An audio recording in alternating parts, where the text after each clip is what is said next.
Yeah, Helen. Despite your aid packages to Hungary and Poland and so forth, President Carter says you've really been slow on the uptake on one of the most transforming political events of our times.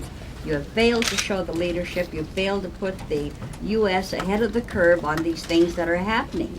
And you are going to the summit without any initiatives at all. And this is boasted about. Why don't you have some new ideas of what to talk? Now, Helen, that is not a kinder and gentler way to phrase your question.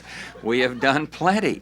And the fact that some critics are out there equating progress with spending more money doesn't bother me in the least. Look at the dynamic changes that are taking place around the world. I'd like to hear some specific suggestions other than triple the spending on every initiative. We are working closely with our allies. We are trying to facilitate the change. I don't hear complaints coming out of our allies or indeed out of Hungary or Poland or Eastern Europe.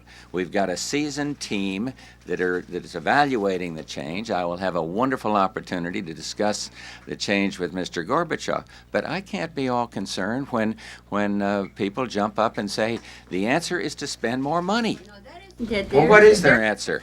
The perception is that European leaders are leading the way and they're telling you what is really happening, and we have been sitting back and letting it all happen without doing anything. Well, that's the perception of some that aren't quite as familiar with the problem as I am, and it is not the perception of the European leaders. How do I know? Because I just talked last night with the ambassadors of 3 countries who had an entirely different perception.